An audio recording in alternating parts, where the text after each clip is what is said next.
Hello, everyone. This is Barbara Cochran. I'm the Associate Director for the Northwest Geriatrics Workforce Enhancement Center. You're not seeing me, you're just hearing me so that I can stay close to my computer. I do want to give you a few updates. Number one, the lecture that occurred last week on ophthalmology for geriatricians, we had a glitch and did not get a recording of it. Excuse me, so I apologize. We won't have that, excuse me, update on our website, but we are going to ask Dr. Levesque back first thing next year so that we can have a repeat of what was a great lecture.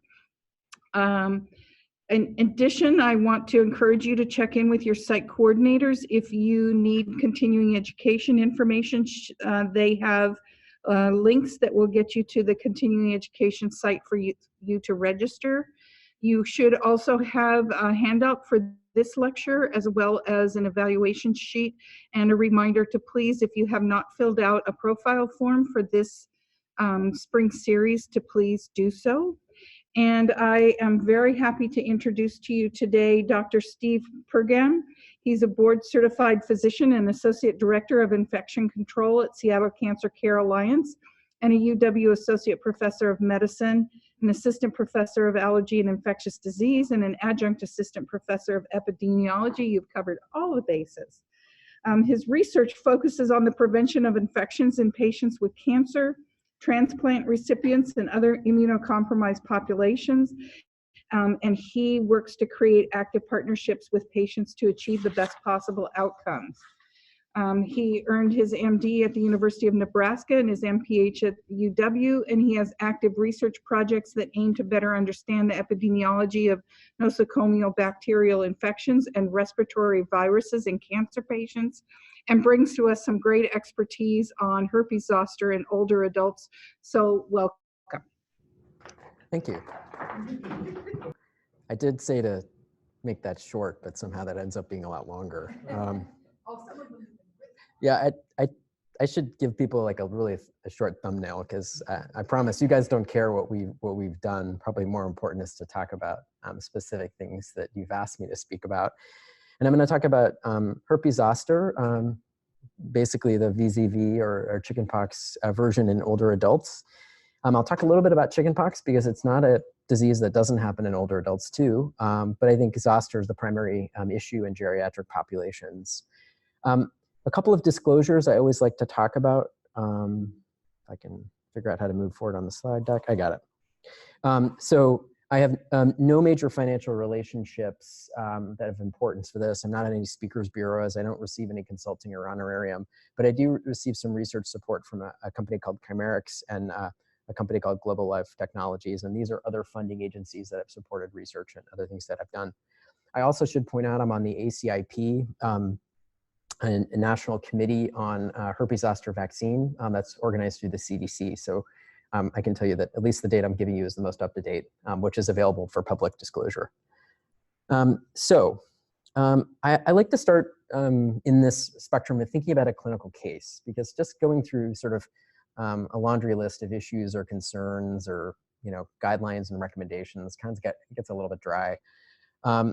So you have a 65-year-old elderly male living in an assisted living with his wife, a known history of multiple strokes and coronary vascular disease, calls his primary doctor with severe chest pain, and is referred to the ER for possible angina. Patient describes pain as burning across the left chest. It's different from his prior cardiac pain. In the ER, he has an EKG, which is stable, although it shows some tachycardia. Pain is not improved with nitroglycerin, and a cardiac workup is negative, but he's admitted for observation because of his past cardiovascular history. He has continued pain overnight, and the nurse notices a new rash in the morning, and the common refrain you often hear is, "It's weird, it only covers one half of the body." Now, most nurses know what this is. I'm being a little bit facetious. Every nurse who sees this says the patient has zoster because it's such a unique rash. And this would be an example that I've taken from the web.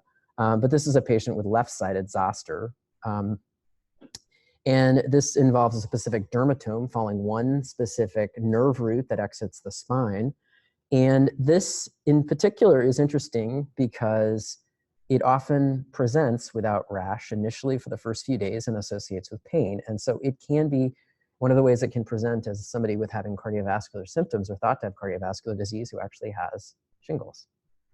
These nerve pains are incredibly painful, and so it can present really in a unique way like this. And I've seen this at least a couple of times in my practice over time. So this would be a classic presentation of somebody with shingles in a dermatomal presentation. So let's go through herpes zoster. So I'm going to go through some of the pathophysiology of herpes zoster, some epi in terms of who gets it, why and where and when, clinical manifestations, a little bit on laboratory diagnostics. I'll talk about treatment. I encourage you, when I talk about treatment, I'll give you some basics of treatment, but I encourage you, and I tell this to everyone who deals with any drug doses and such, look it up. I'm not going to give you a dose that I want you to memorize. I want you to go to primary literature and find it very quickly, because that is something one should never memorize. Talk to your pharmacist and look up the dose, because it's always better than trying to keep it in your memory banks.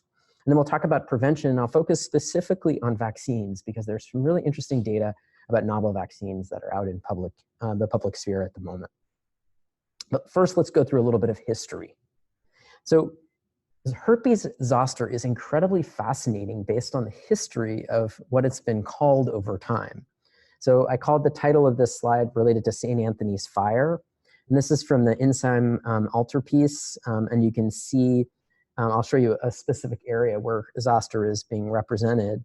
But in Arabic, it's the Hazaminar, or a belt of fire. In Hindi, I'm not going to try to pronounce that, but it is a big rash, the equivalent. In Norwegian, it's hell's fire. In Spanish, it's culebria. That's the best I can do.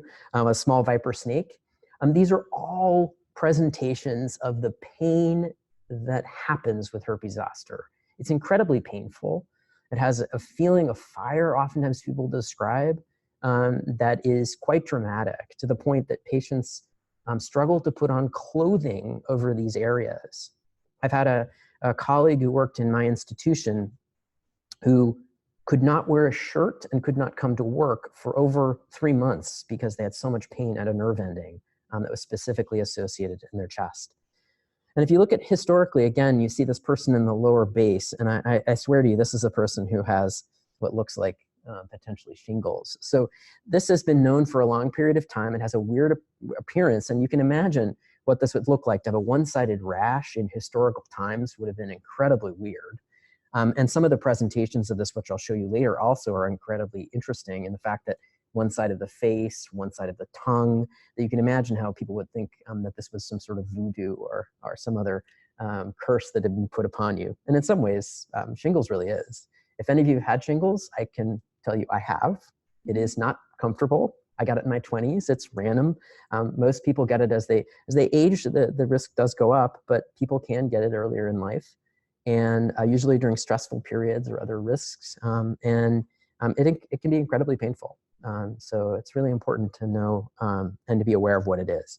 I think any general medical student, any nurse, anyone who takes care of patients should absolutely know what shingles looks like. This is a diagnosis that you should be able to make at the bedside by evaluating a patient.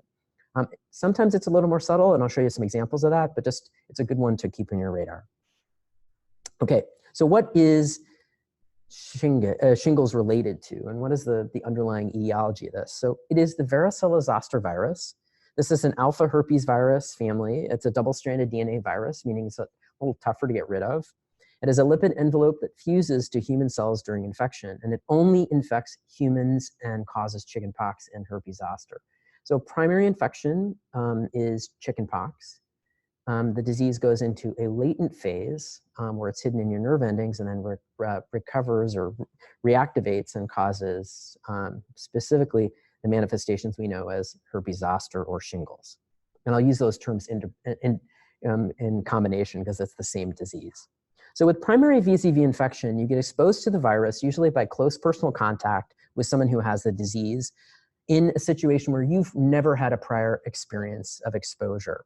So you're unvaccinated, you're a young child, you've never had shingles, you walk into a room and you get exposed. You have someone in the room who has shingles, or shingles, more likely they have chickenpox, and you get exposed, and then you get primary disease. The route of infection is primarily the respiratory route, or it can through direct contact and lesions. So if you're going up and rubbing your friend's chickenpox, you can get exposed through that mechanism. After mucosal contact, the virus replicates and spreads to the regional lymph nodes, and then that results in that primary viremic phase, where people often feel very ill, but they don't necessarily have the rash yet. And at day 4 to 6, the infection spreads to the liver, the spleen, and other cells within the reticular endothelial system. And there's a secondary viremic phase, which occurs about day 9. And again, mononuclear cells transport these viruses specifically to the skin and mucous membranes and cause the classic vesicular rash that is primary disease or chickenpox that many of us have had. I had chickenpox as well. I think many have. Some did not because they got chickenpox vaccine, but that's typically how it works. And then chickenpox, the incubation period is typically about 14 days. So the virus is detectable in the nasopharynx about 1 to 2 days before the onset of the rash, and patients are infectious prior to demonstrating the classic rash. And one of the reasons it's a contagious disease is when you feel crappy and you have the chickenpox rash, typically you stay out of public spheres. But if you're actually infectious before the rash appears, it can be difficult to stop transmission. So patients with primary disease are highly, highly, highly contagious. It is one of the most contagious infectious diseases that we know. And patients can remain infectious for at least 5 days until after all the lesions have crossed over. Patients who are immunocompromised, patients that we see in a cancer center who develop chickenpox or other manifestations of VZV, typically can shed for longer periods of time, but that's probably not important in the general population. It's important that most people who get chickenpox are young children because that is the primary group at risk. It's also important that people who are in their 80s and 90s, although likely to have had chickenpox as children, are still potentially at risk if they've never had it. So we have occasional cases. There's a case in West Virginia where a patient had, in a West Virginia nursing home, where a patient had Zoster, and a couple of rooms next door, the air system managed to travel with some of those varicella particles to another patient in another room who ended up developing chickenpox because they'd never had chickenpox as a child. So occasionally there are situations where older adults can develop it. And if you develop varicella as an adult, it is a much more severe disease, including if you're in your 20s, it's more severe than when you're 10. If you're in your 30s and 40s and 50s and 60s, when you get into the aged group, the risk is potentially substantially higher. So varicella vaccine has been rolled out just about everywhere. I think around the world. There's a few countries that have not adopted this, but generally this is practiced within the United States. And it's recommended for all children in the US for prevention of varicella. It's a live virus vaccine. It's what's called the OKA strain, which has been passaged through multiple layers of cells to weaken the virus, and then it's given as a primary injection under the arm. Given to healthy children at 12 to 15 months and again at 4 to 6 months, 80 to 85% effective after the first dose and 95% with the second. Shown to be effective in preventing major varicella complications and to be given safely to adults without evidence of prior exposure. So sometimes what we do is when we know someone's been exposed to chickenpox, we might check their varicella titers, and if they're low, we'll just give them a vaccine. If they are older adults who have someone at risk, we'll double check to make sure they've been protected, and sometimes we'll give them vaccine to protect them. But generally, this is a childhood process, and we focus more on that group because they are the ones who are more likely to transmit amongst each other. But interestingly, as you can imagine, and I'm sure you've heard with the anti-vaccine movement in general, which is not something I'm a huge fan of, and I'm happy to discuss with people if they have issues online with that. But there have been increasingly interested groups who've been doing pox parties, where they actually have a child they know has chickenpox. And what we used to do, how I got chickenpox as a kid, is there was a kid down the street that got chickenpox, and my mom walked me over, and we all got exposed to him because they were just like, get it over with. This is now something that is coming back into favor, and some people are trying to do this. I do not recommend it. Chickenpox is generally not a major risk, but there are severe complications that can happen in children. And so avoiding the primary disease is important. The other thing we know is that primary chickenpox, when you develop it, your risk for developing zoster is higher at a later stage than if you get vaccinated. So it's advantageous to get the vaccine instead of getting chickenpox itself.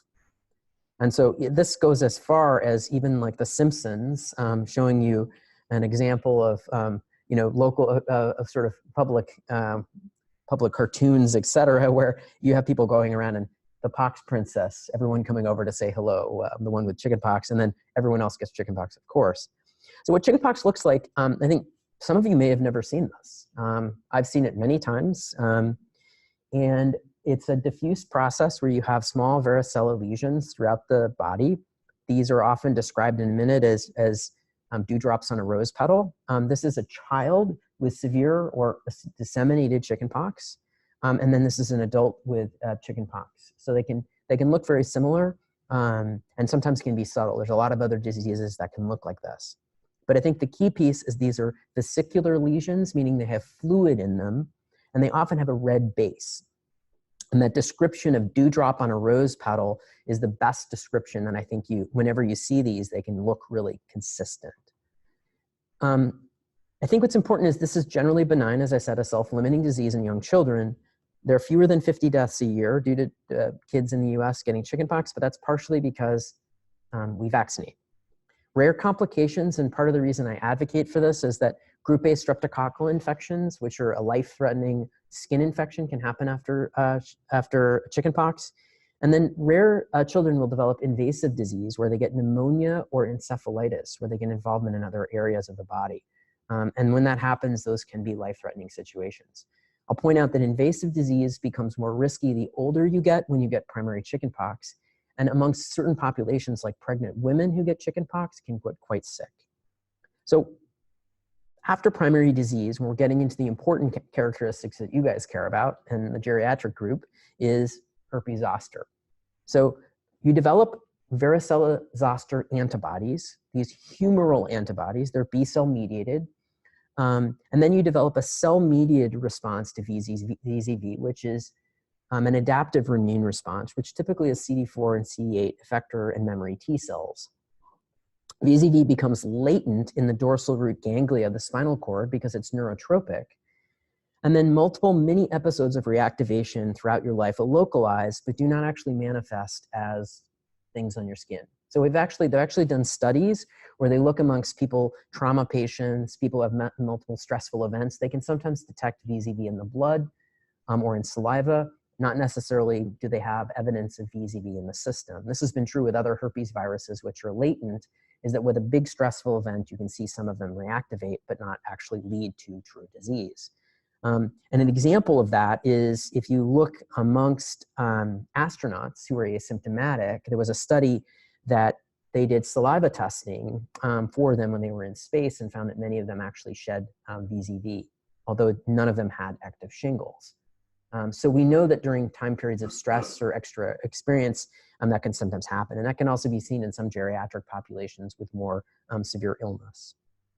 So I guess one question is, how many of you, I can't have many, there are not many hands to raise in the crowd here, but how many of you have had the chickenpox and how many have had the vaccine? So 2 of us have had the four of us have had the chickenpox. How many have had the vaccine?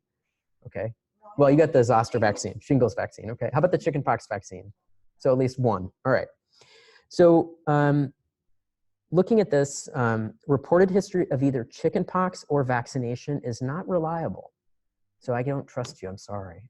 And I don't trust either of you. So what's important is it's important to check antibody titers. So if you have a situation where you're not sure or someone's at risk for developing severe complications from chickenpox, it's always easier to test. It's required of all healthcare workers to document that they have antibodies or proof of vaccination. So I work in a hospital, I have to document that I've had this. And many may not recall or have developed subclinical infections. So even if you didn't develop severe chickenpox, you may not even realize it. I was a second child in my household. I was also the second child who got chickenpox. The first person who gets chickenpox, it's not as severe as the second. You get a higher, some people think you get a higher dose. Sometimes it's because it's a younger child. It's unclear, but I was much sicker than my sister as an example. And it's important to check VZV serology if you're concerned about patients at risk. So somebody who's been exposed or has a child they've run into, a pediatric patient has come into a nursing home and has visited a bunch of people and you're worried, you can check antibodies to make sure that they are protected. So why is it important in geriatric patients? Well, again, the majority of patients have had prior exposure to children with VZV in the United States, so the disease is rare. It's estimated that 95% of elderly adults have acquired VZV and have detectable VZV antibodies.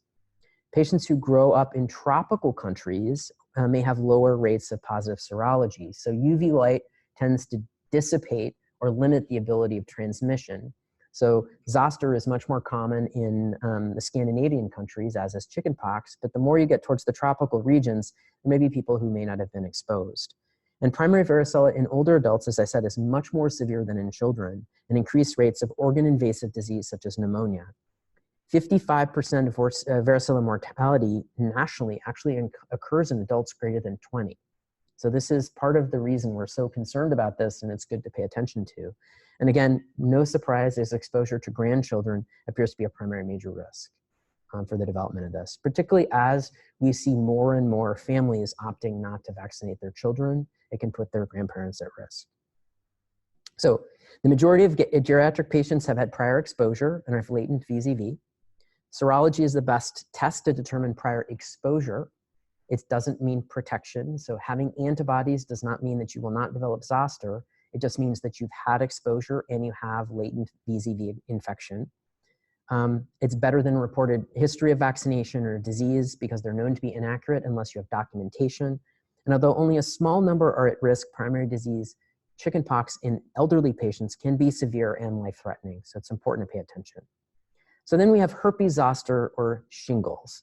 These are just some examples. I've shown you that initial picture of the patient that came through, but this would be examples of what zoster can look like. It can be very subtle, few little lesions on the neck.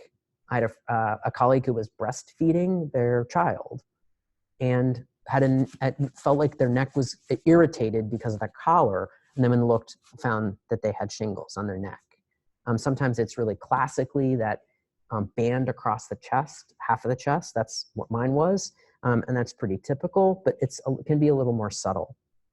So I think it's important that herpes zoster is an underrated illness. Nearly 1 million new cases of herpes zoster occur in the US per year. It is associated with significant morbidity in patients who develop what's called post-herpetic neuralgia or other herpes zoster's complications. And post-herpetic neuralgia is basically irritation of the nerve that leads to sometimes permanent damage and chronic pain at a site where herpes happens. So these are patients who the lesions are gone from their skin, but those nerve endings have become sensitized so that anything that touches or irritates them can lead to severe pain. You get lancinating pain that kind of comes and goes and can be quite debilitating for some patients. Eventually goes away in most, but some continue to have issues with this.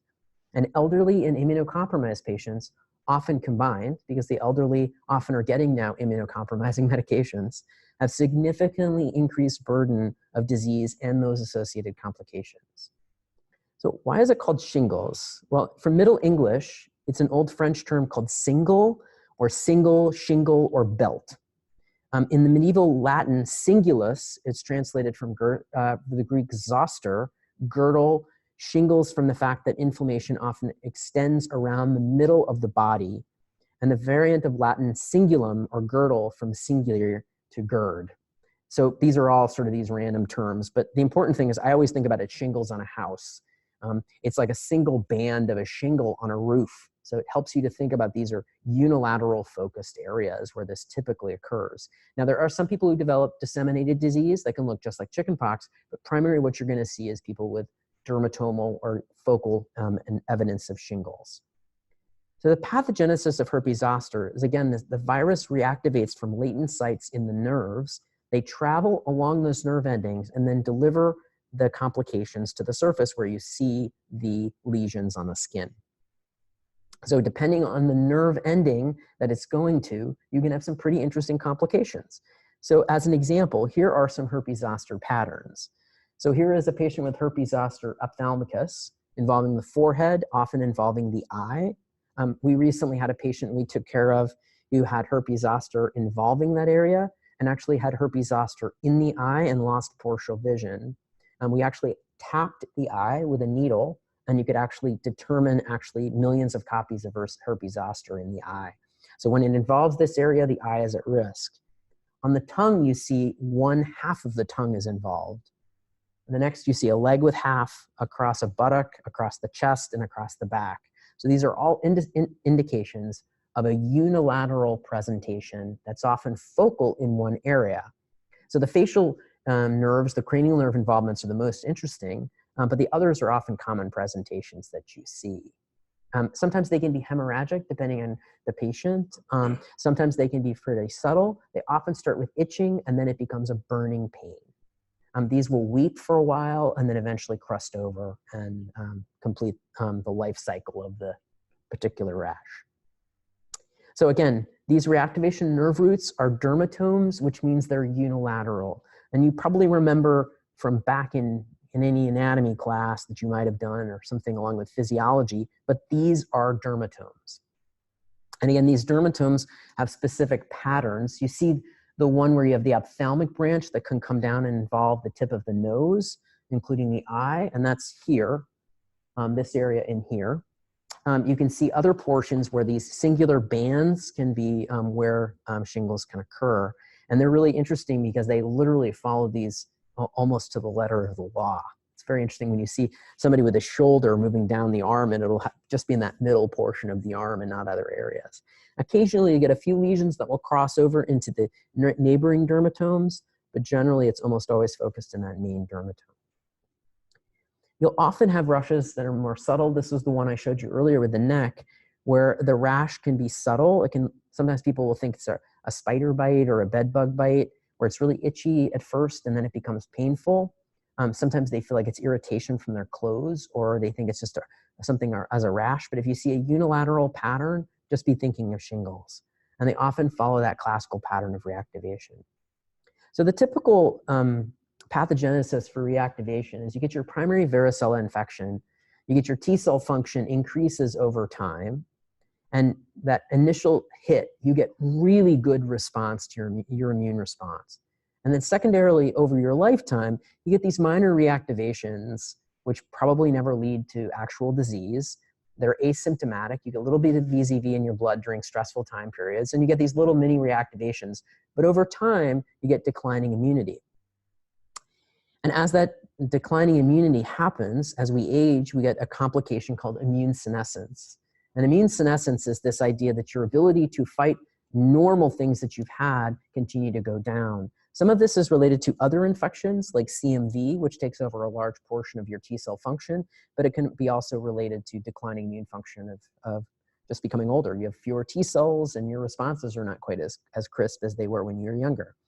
There is an immune threshold, which no one really knows what the answer of what that is, but when you get below that immune threshold, you get the pathogenesis, you get reactivation, and you develop shingles. And then you get a burst again, and then you begin to have that decline afterwards. So typically, the farther you are from your primary episode, the farther you are and the more likely you are to develop shingles at a later date. So no surprise, this is driven by age. And it doesn't matter which population you test, whether it's in Germany, South Korea, Australia, France, UK, United States. If you are older, your chances of getting this increase. So as high as around 16 per 1,000 patient years will be a number that you'd see in people in 80s and 90s. So it gets higher and higher the older you get. And no surprise, the burden of shingles is also increased. Generally, people greater than 60 make up 44% of all of those who develop shingles. So the older you get, the higher risk you are. And the reasons that we target vaccines to higher risk patients is also because that's where the majority of the issues are and where we could provide the best protection. So if you look at it by age, again, this is different information, but males and females, slightly increased rates in females compared to males. It's unclear why. But again, it's increasing rates per decade of life. So you can go through this list. From 0 to 14, your risk is 0.9 per 1,000, up to 9.4 in this particular study for those 80 and greater. So up to 10 times increased rates as you age. And again, thinking about this group, anywhere from 7 to 11 per 1,000 patients will develop shingles. And the way I describe this for most patients, because they don't understand the 11 per 1,000 patient years, so hard for patients to understand that. I say about 20% of patients in their lifetime will develop shingles. So it's actually a fairly decent number. So I think I'm making it in the room of 6 here. I think I'm 1, so I know that we're pretty close to that number. So rates of herpes zoster are increasing nationally. Some believe this is due to increasing immune suppression. It's also due to an aging population. The aging population that's increasingly immunocompromised, which adds another layer of interest. Vaccine use, however, does not appear to be linked. They've actually done studies to look at this, and they do not feel as though the increased use of vaccine in children has decreased or increased the risk. One of the reasons this has been hypothesized to be possibility is that if there's less active chickenpox in the community, you're not getting re-exposed to chickenpox on a regular basis and boosting your immune system every time you get exposed. So if there's less in children, the hypothesis would be you're having more zoster in adults because you're getting less immune stimulus over your lifetime. We actually think that most of the immune stimulus probably comes from internal stimulus, and that has not borne out the hypothesis that as it goes down in children, you get more in adults. That does not seem to be true. So what are the reasons that the geriatric population is an increased risk? Well, many of the things here, a small example of diseases that they have: cancer, rheumatologic diseases, kidney and liver dysfunction. So many of them are on steroid use for COPD or other complications. They have stress, they injure their leg, they fracture a hip. Many of them are associated with depression. All of these are associated with an increased risk of zoster. So other complications that they have, other medications they take, and other immunosuppressive therapy can increase that risk. Obviously, I live in the cancer world. When you think about cancer, they have weakened immune systems with an increase for primary disease. People with hematologic malignancies like leukemia are much higher risk. It alters the immune function and increases rates multifold. So beyond what we see in geriatric populations, 10 times the normal rates in healthy adults in their 20s, this is sometimes even doubling that rate. And older age and male are associated with higher risk of herpes zoster complications in those patients. Unclear why male is higher risk in this population versus female in the general population. And again, it can be a presenting symptom of a cancer diagnosis. So interestingly, zoster can be one of the indications that you have an immune problem. And so when you see it, sometimes it's good to think about, could there be something else lurking in the background? So if you have a patient that has developed zoster who has a white count of 100,000, you might think that maybe that's leukemia and not something else. And then rheumatologic diseases, variance within the classes, but as you can imagine, many of the arthritic conditions we have, some of them are younger, but some of them are older, and rheumatologic diseases tend to accumulate over a lifetime. And so as we've used more immune suppression, as we've given patients more steroids, more of these immune modulators to treat these diseases, we can increase the risk for things like zoster. When we think about organ transplant, what people don't really talk about as much, but organ transplant's important because elderly patients are getting more and more organ transplants. In fact, I work at a transplant center that does bone marrow transplant, and we're doing bone marrow transplants in people over 70 at this point in time. So it is an increased risk, and we're seeing more of this happening in the geriatric population. So the more immune suppression you have, the more your risk is. And so heart and lung are typically higher risk than kidney and liver. And you can imagine in many of these cohorts, the risk again looks like it's about double what the rate would be in the general population. And so just an example, post-transplant, the risk of incidence, the cumulative incidence is about 12% in the first few years. So it's actually quite high in comparison to the general population. So what about clinical symptoms? Again, it's a dermatomal rash, usually unilateral. It's painful, burning, sharp. Again, I mentioned itching, rarely involves more than one dermatome, and even more infrequently is disseminated and leads to invasive disease, similar to chickenpox, where it can involve the lungs, it can involve the brain or other locations. Typically, patients who develop invasive disease are not only older, they're either primary varicella or patients that are highly immunocompromised. So if you look at acute symptoms, there are a bunch of other things that can happen. So you can get facial scarring from shingles. You can get pneumonia, hepatitis. Patients that develop involvement around the pelvis can actually get neurogenic bladder. And I've seen this where a patient was no longer able to urinate and actually had to wear a catheter from that point forward because their bladder had become non-functional. You can get vasculitis, you can get ophthalmic involvement with blindness, you can have hearing loss, transverse myelitis, where you have almost a transection of the spine based on the virus, which can lead to paralysis. You can get esophagitis and gastritis, and then obviously you can get secondary and soft tissue infections from these weeping wounds that exist. So Zoster Ophthalmicus is, I think, one of the real concerns and emergencies that we see. It involves the ophthalmic branch of the trigeminal nerve, and the trigeminal nerve sits sort of back in here.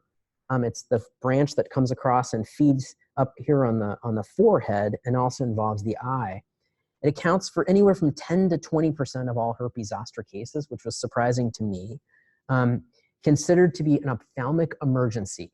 So if you see a case like this, it requires immediate evaluation by an ophthalmologist because you want to prevent involvement of the eye surface or keratitis, or involvement deeper in the retina and involving the eye, which can lead to unilateral blindness.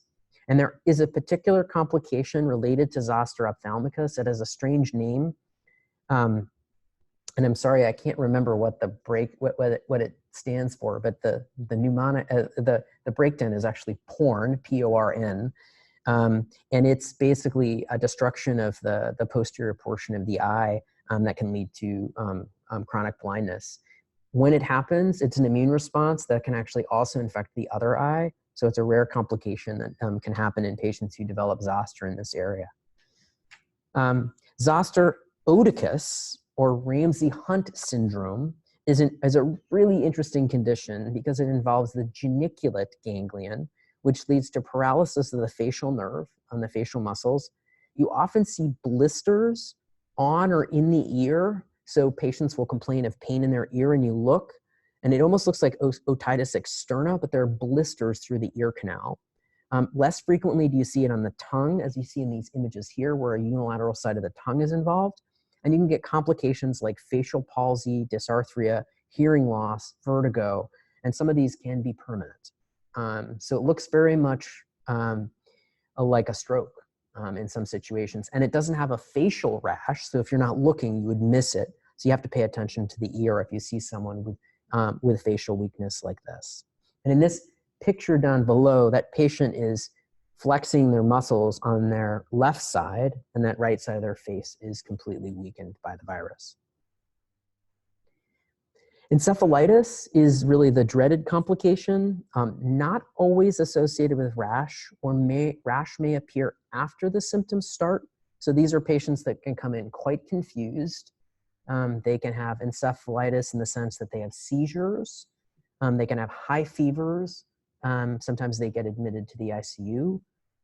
More frequent in our immunocompromised patients, but can happen in older adults, and can lead to severe vascular involvement and stroke, including ischemic infarcts in the brain. High rates of mortality, even with aggressive treatment.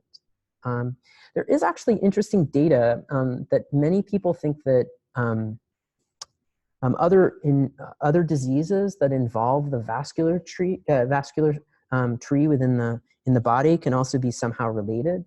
There are some people who feel like some strokes can be manifested through VZV as a primary etiology, but typically it's what most people believe is through an encephalitis type process. And then one of the complications I talked about briefly was post-herpetic neuralgia. So it's not just the disease, but it's the subsequent complications. So pain that persists at the site of a zoster event.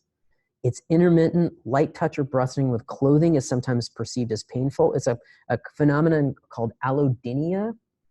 Can occur post-herpes zoster and can be defined as lasting greater than 90 days. So this is incredibly debilitating for many patients. Leads to significant morbidity, depression in many patients, and risk substantially increase the older you get. Chronic pain can happen in up to 70% of patients not meeting the definition of post-herpetic neuralgia. And what's difficult about this is a neuropathic pain, so it can be quite difficult to treat. Opiates don't work very well for this, and so oftentimes they use other agents that might support that neurologic involvement, which we'll talk about in a minute. But can be really, really frustrating for many patients. So how do you make the diagnosis? Well, clinical appearance sometimes is enough. You see it and you say, hey, that's shingles. I've had nurses come to me and say, there's a guy with shingles. I'm like, how do you know it's shingles? You walk in the room, you say, yeah, okay, that's shingles. Sometimes people will come in and they'll lift their shirt and they'll say, what do you think this is? And you're like, okay, we know what that is. So we don't always try to make a diagnosis, but if you need to and you're not sure, you can unroof a lesion. You can send a viral culture, which is very slow and is not helpful for acute disease. You can do a DFA or a direct fluorescent antibody, which is a bit faster, but more and more people are doing VZV PCR. A VZV PCR on a swab from a lesion on the skin is incredibly accurate and has really, really, really high levels of VZV. Millions and millions of copies would be found. And it's really helpful for invasive sites. If you're worried about pneumonia or involvement of the brain, it's another place to look for VZV. Serologic tests are not really helpful for acute diagnosis. So somebody comes in with a rash, VZV antibody, if it's positive, doesn't tell you much. Doesn't tell you whether this is the primary disease or not. And actually saliva is being more and more used in some situations. We found that patients who develop zoster on their skin, even low down on their leg, take saliva samples, you can actually detect VZV in their saliva. So we know it probably disseminates through the system, but is primarily located in one location. So how about treatment? Well, antiviral therapy is the backbone of herpes zoster treatment, and earlier the better. If you catch them early during the initial phases when this initially starts, it's much better than waiting until the lesions are crusted, where there's probably not much advantage to giving them treatment. High-dose acyclovir, valacyclovir, or famciclovir are the drugs of choice. And again, I mentioned look up the doses. It's higher than what's used in simple herpes simplex treatment. Typically, it's 2 grams TID for valacyclovir as an example. So it's a fair amount that's given. With acyclovir, it's a lot of dosing really frequently. So people often use valacyclovir because it's less frequently needs to be dosed, particularly for older patients who may have trouble remembering medications. It really does hasten the resolution of symptoms and may limit complications. The major benefit is typically if you give it 72 hours within symptom development. So it can help prevent long-term post-herpetic neuralgia, which can be helpful. IV therapy should be given in high-risk cases. So people with ophthalmic involvement, otic involvement that's involving cranial nerves, if they have involvement in CNS, or some immunocompromised patients, we recommend giving IV therapy at least for a few days until it begins to get better, and then you can switch to oral therapy. Really basic stuff. When I was a kid, I had calamine lotion over my entire body during chickenpox. You remember, we were all sort of laughing about this, but you itch like crazy when you have chickenpox, and it's part of the way you spread it to everyone else. You itch your skin and then you shake someone's hand, you know. So, but calamine lotion can help decrease itching. Pain control for people who have post-herpetic neuralgia. And when I mentioned post-herpetic neuralgia, you can use a drug like gabapentin, which is actually an anti-seizure medication, to control some of that neuropathic pain. And so that's been thought to be beneficial, although somewhat minimal.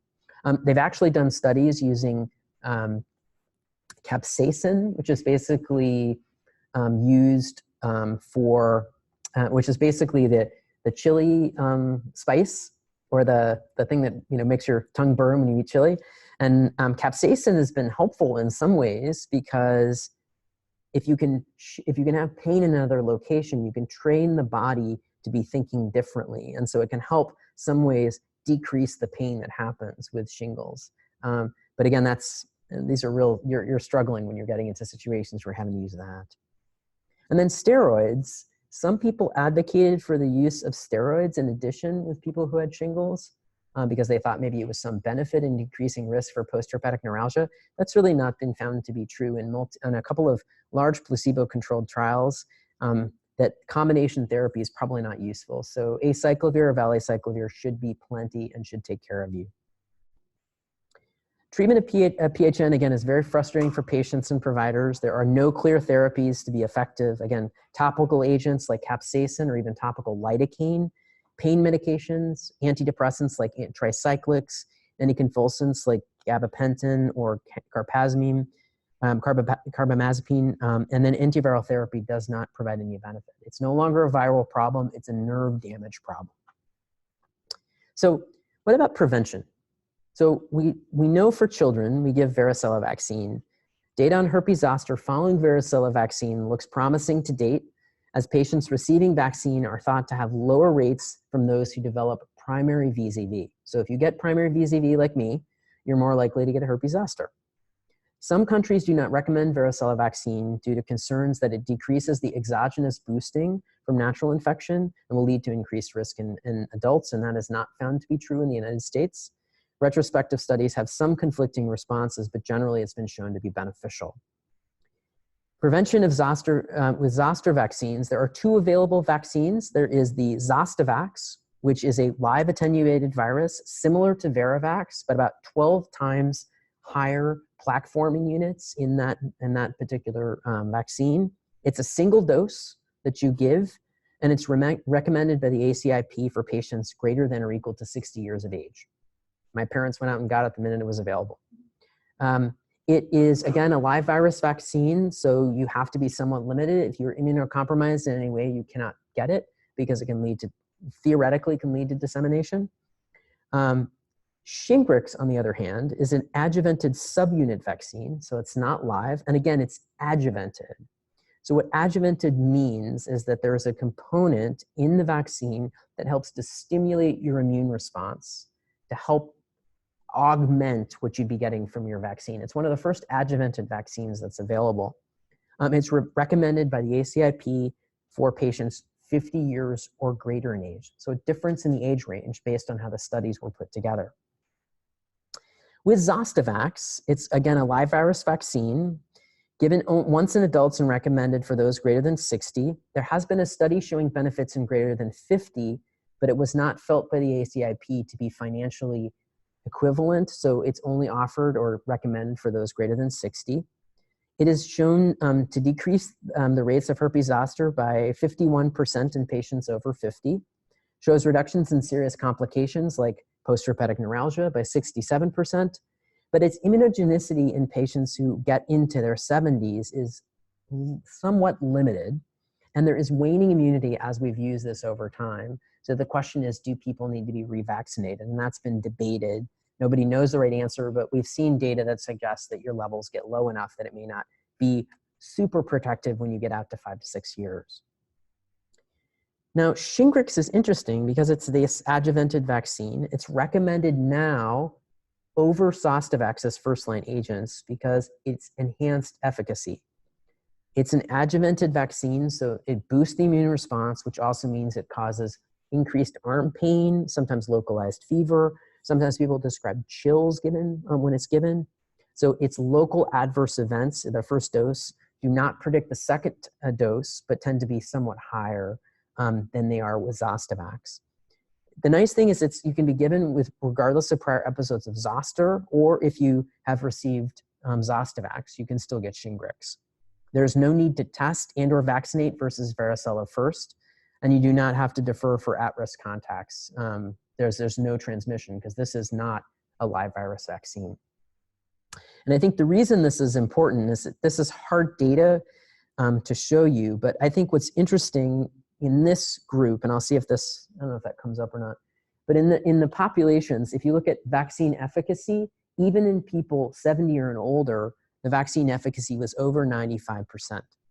And so it's quite efficacious as a vaccine in comparison to the Zostavax, which was not as good in the other populations. Now, the length of follow-up is not as long in the primary studies, but the indications are that it's a much better vaccine and much more effective.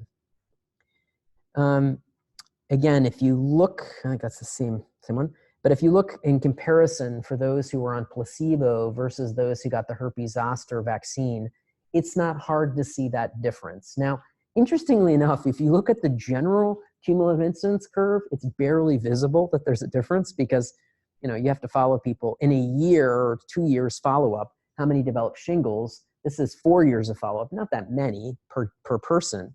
But when you look at it overall, this is a fairly significant difference over time. So it's important that in the placebo arm, 300 patients got shingles, where in the vaccine arm, only about 31. So it's about 10 times decreased rate. So again, somewhere around 90 to 95% effective. So currently, Shingrix is recommended for those 50 years or greater.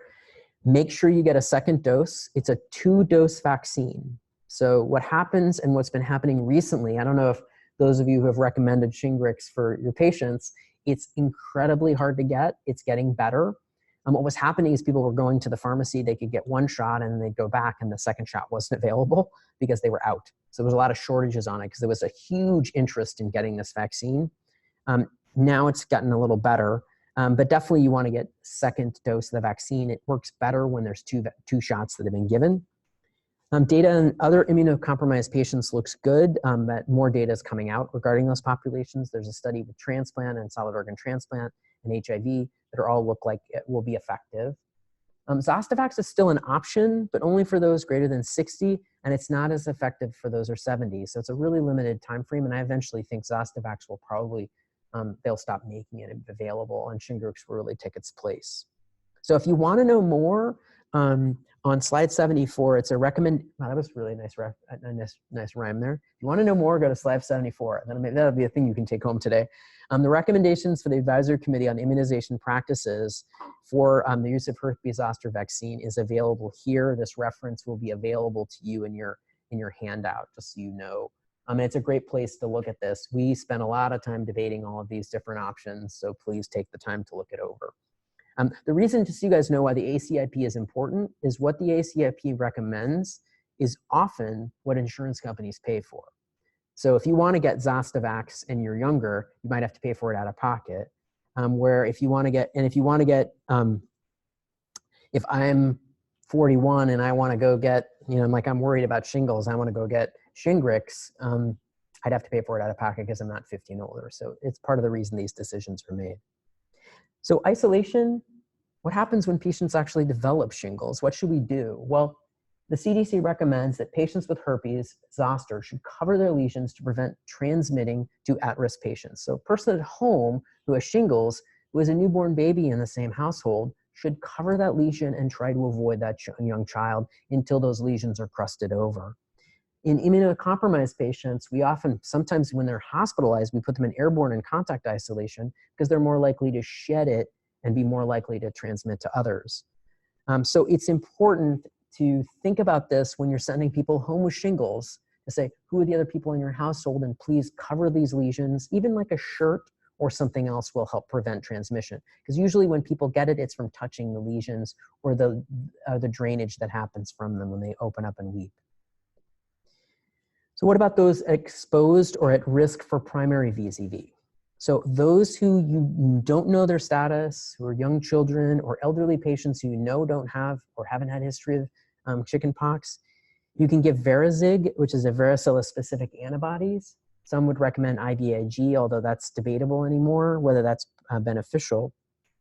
In some situations, you can give antiviral prophylaxis during the periods of at risk because that can also prevent shingles from occurring. And if you have a chance, it's early in the phase, you can give varicella vaccine to get them to respond to that. And review guidelines with your ID infection control people about anything that would help prevent spread, particularly if you're working in a nursing home or you're working in an inpatient unit where these patients can come in with these conditions. So herpes zoster is an underrated illness. Nearly 1 million cases, I'm going to repeat this, significant morbidity in patients who develop post-herpetic neuralgia. Costs associated with herpes zoster are substantial in standard populations and in geriatric populations. Elderly and immunocompromised patients have significantly increased burden of disease and associated complications. The take-home points I want you to know are that you should know the clinical symptoms and signs for herpes zoster and its associated rare complications, particularly otic zoster and ophthalmic zoster. Antiviral therapy should be started early and remains the most effective treatment for herpes zoster. Immunosuppressed and geriatric populations are at highest risk for herpes zoster complications, and zoster vaccines should be given to eligible patients as have been shown to be substantially to reduce the burden of disease in patients over 60, and I can even argue those in Shingrix is over 50. So important on both times. So I think that's the last slide. I'd be happy to answer any questions. Do you have any questions in the room while the chat gets started up here?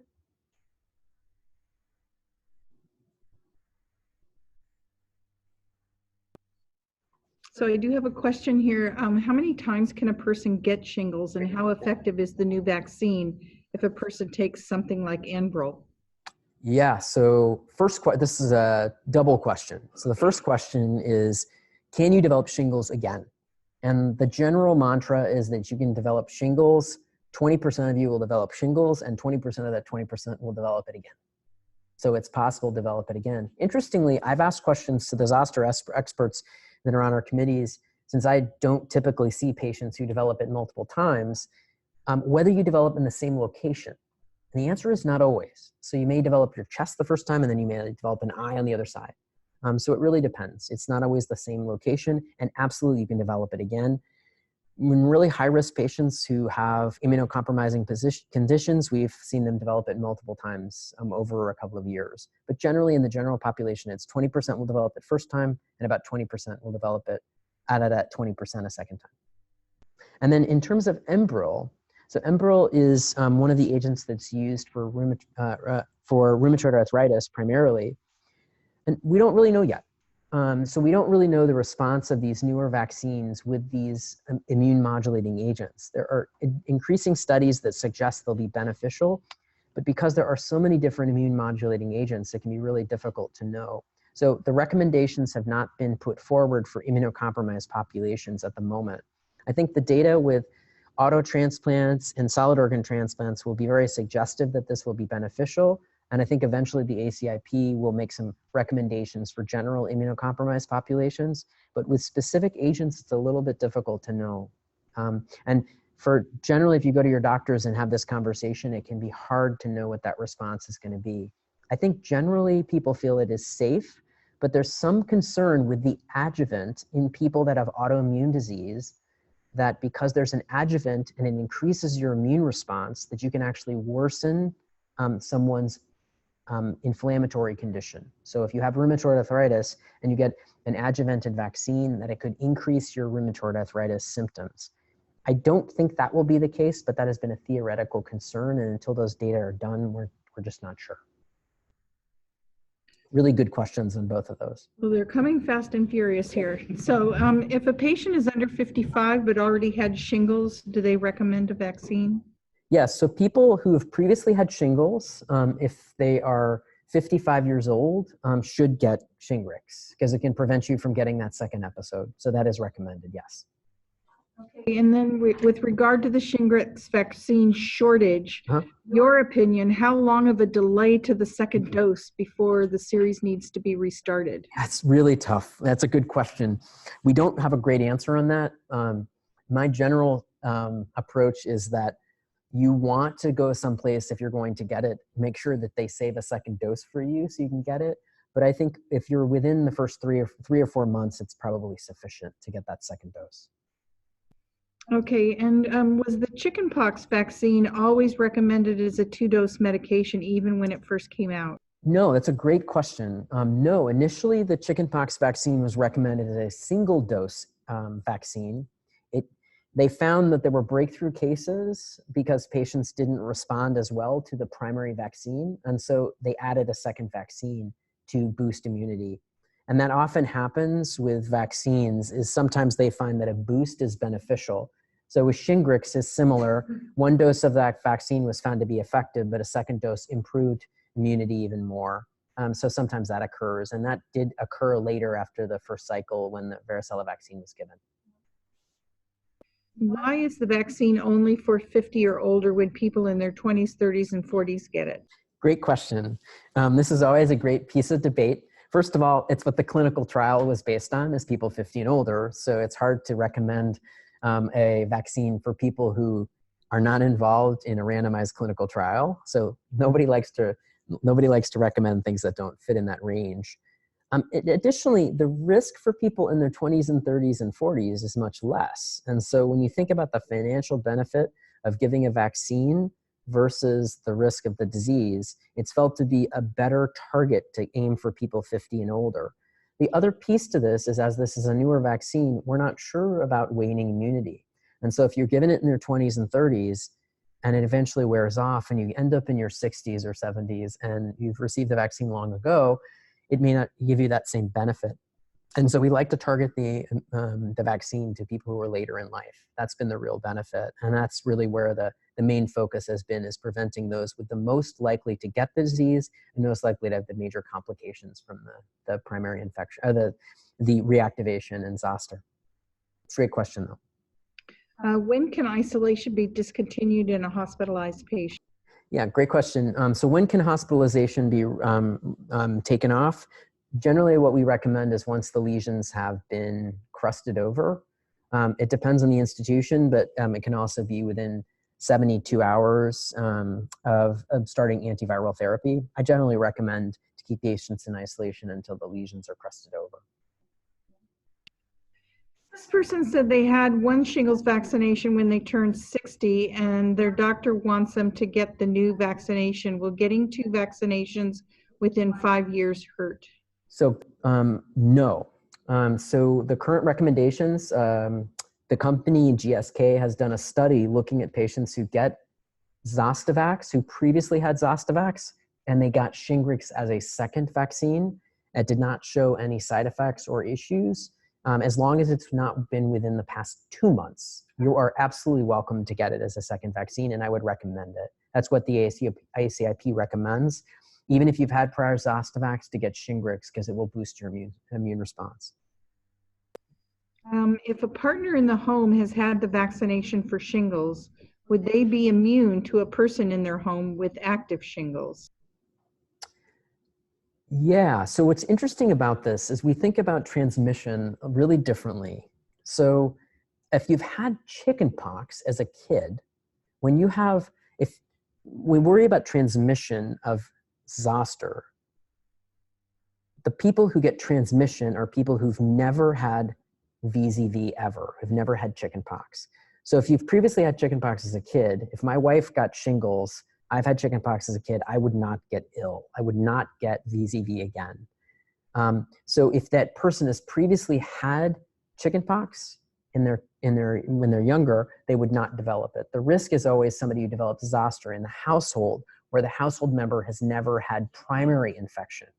So if you've had primary infection or you've been vaccinated, your risk is really low. On the other hand, it's always good if somebody's been exposed to cover those lesions just to make sure, because as we said, sometimes people think they had chickenpox, but maybe it was something else.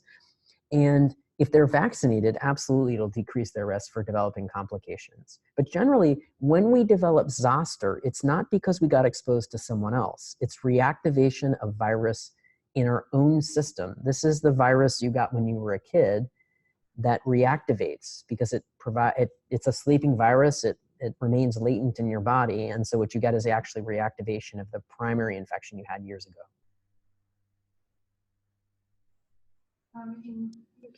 In your experience, are healthcare workers at higher risk of developing Zoster?